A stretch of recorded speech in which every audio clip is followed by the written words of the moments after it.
ಮಂಗಳೂರು ವಿಶ್ವವಿದ್ಯಾನಿಲಯದ 39ನೇ ಘಟಿಕೋತ್ಸವ ಏಪ್ರಿಲ್ 10ರಂದು ಮಂಗಳ ಗಂಗೋತ್ರಿ ಆವರಣದಲ್ಲಿ ನಡೆಯಲಿದೆ. ಇನ್ಫೋಸಿಸ್ ಪ್ರತಿಷ್ಠಾನದ ಅಧ್ಯಕ್ಷೆ ಸುಧಾಮೂರ್ತಿ ವರ್ಚುವಲ್ ವೇದಿಕೆಯ ಮೂಲಕ ಘಟಿಕೋತ್ಸವ ಭಾಷಣ ಮಾಡುವರು ಎಂದು ಕುಲಪತಿ ಪ್ರೊಫೆಸರ್ ಪಿ ಸುಬ್ರಹ್ಮಣ್ಯ ಎಡಪಡಿತಾಯ ಹೇಳಿದರು. ಅವರು ಸುದ್ದಿಗೋಷ್ಠಿ ನಡೆಸಿ ಮಾಹಿತಿಯನ್ನ ನೀಡಿದರು. ಕೋವಿಡ್ ಕಾರಣ ಸೀಮಿತ ಸಂಖ್ಯೆಯಲ್ಲಿ ವಿದ್ಯಾರ್ಥಿಗಳು ಹಾಜರಾಗುವರು. ಪಿಎಚ್ಡಿ ಪಡೆದವರಲ್ಲಿ 14 ಮಂದಿ ವಿದೇಶಿ ವಿದ್ಯಾರ್ಥಿಗಳು ಎಂದರು. ಒಟ್ಟು 43,743 ವಿದ್ಯಾರ್ಥಿಗಳು ಪರೀಕ್ಷೆಗೆ ಹಾಜರಾಗಿದ್ದಾರೆ ಎಂದು ಹೇಳಿದರು. ನಾನು ತಂದ ಉದ್ದೇಶ 80% ಅಚೀವ್ ಆಗಿದೆ. ನನ್ನ ಮೀಟರ್ ಪ್ರಕಾರ ನನ್ನ ಮೀಟರ್ ಇದೆ. ಬಿಕಾಸ್ ನಾನು ಕೂಡ ಒಬ್ಬ ಕೌನ್ಸಿಲರ್ ಆಗಿ ಎಷ್ಟೋ ವಿದ್ಯಾರ್ಥಿಗಳನ್ನು ನೋಡಿದ್ದೇನೆ, ಎಷ್ಟೋ ಶಿಕ್ಷಕರಿಗೆ ನಾನು ಕೌನ್ಸಿಲಿಂಗ್ ಕೊಟ್ಟಿದ್ದೇನೆ. ಹಾಗಾಗಿ ನನ್ನ ಒಂದು ಅಸೆಸ್ಮೆಂಟ್ ಮತ್ತು ಒಂದು ಇದರಲ್ಲಿ ಮಾಡಿದ ಇದರಲ್ಲಿ ಒಂದು 80% ಅವರಿಗೆ ಪರಿವರ್ತನೆ ಆಗಿದೆ. ಅದನ್ನು ಅಚೀವ್ ಮಾಡಬೇಕು. ಇಲ್ಲಿ ಯಾವುದೋ ಒಂದು ರೀತಿ ಆಕ್ಸಿಡೆಂಟ್ ಮಾಡಿಕೊಂಡ್ರು ಅಂತ ಹೇಳೋದು ನಿಮಗೆ ಗೊತ್ತಾಗುತ್ತೆ.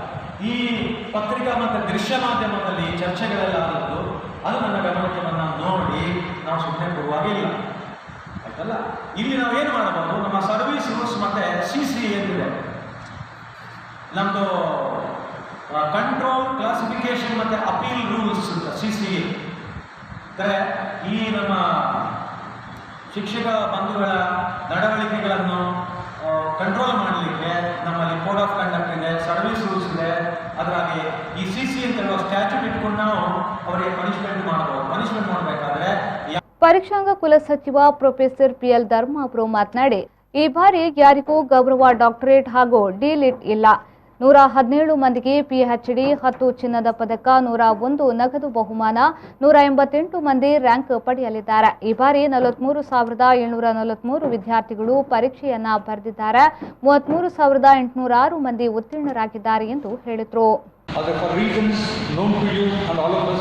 ನಾವು ಪರೀಕ್ಷೆಯನ್ನು ಮುಂದೂಡಿದ್ವಿ. ಇವತ್ತು ಮೊನ್ನೆಯಿಂದ ನಾವು 10ನೇ ತಾರೀಕಿನ ಪರೀಕ್ಷೆ ಮುಂದೂಡಿಕೊಂಡಿದ್ದೇವೆ. ಯಾವ ಕಾಲೇಜುಗಳಿಗೆ ಡೇಟಾವನ್ನು ಅಪ್ಲೋಡ್ ಮಾಡಲಿಕ್ಕಾಗಬೇಕು ಅವರೆಲ್ಲರೂ ನಿರಂತರವಾಗಿ ಪ್ರಯತ್ನ ಪಟ್ಟು 10ನೇ ತಾರೀಕಿನ ತನಕ ನಾವೆಲ್ಲ ನಮ್ಮ ಡೇಟಾವನ್ನು ಅಪ್ಲೋಡ್ ಮಾಡ್ಕೊಳ್ತೀವಿ ಅಂತ ಹೇಳಿದರು. ಮೇಡಮ್ ಹತ್ರ ಬಂದಾಗ ಅವರ ಕಾಲೇಜಿನಲ್ಲಿ ಏನಾಗಿದೆ ಅಂತ ಪುನಃ ಅವರ ಆಫೀಸ್ನಲ್ಲಿ ನೋಡ್ತಾ ಇದ್ದಾಗ 3 ಜನ ನಿರಂತರವಾಗಿ ಡೇಟಾವನ್ನು ಅಪ್ಲೋಡ್ ಮಾಡೋ ಕೆಲಸ ಮಾಡ್ತಾ ಇದ್ದಾರೆ. ನಮಗೀಗಾಗಲೇ ರೆಗ್ಯುಲರ್ ಸ್ಟೂಡೆಂಟ್ಸಲ್ಲಿ ಇರುವ ಸಮಸ್ಯೆಗಳು ಏನಿಲ್ಲ. ಈ ಕೆಲವು ರಿಪೀಟರ್ಸ್ ಇದ್ದಾರೆ. ಈ ರಿಪೀಟರ್ಸ್ಗಳು 3 ವರ್ಷ 4 ವರ್ಷದ ಹಿಂದೆ ರಿಪೀಟರ್ ವಿದ್ಯಾರ್ಥಿಗಳಾಗಿದ್ದಾಗ ಅವರಲ್ಲಿ ಇದ್ದಂಥ ಕೋಡ್ ವರ್ಡ್ ಬದಲಾವಣೆ ಆಗಿದೆ. ನಾವು ಈಗಾಗಲೇ ನಿರಂತರವಾಗಿ ನಮ್ಮ ಪೇಪರ್ಗಳನ್ನು ಕೋರ್ಸ್ ಕೋಡ್ಗಳನ್ನು ಬದಲಾವಣೆ ಮಾಡ್ತಾ ಇರೋದ್ರಿಂದ ನಮಗೆ ತೊಂದರೆ ಆಗಿದ್ದು ಹೌದು. ಅದನ್ನು ಸುದ್ದಿಗೋಷ್ಠಿಯಲ್ಲಿ ಹಣಕಾಸು ಸಚಿವ ನಾರಾಯಣ್, ಮಂಗಳೂರು ವಿಶ್ವವಿದ್ಯಾನಿಲಯ ಕಾಲೇಜಿನ ಪ್ರಾಂಶುಪಾಲೆ ಡಾಕ್ಟರ್ ಅನಸೂಯ ರೈ ಉಪಸ್ಥಿತರಿದ್ದರು.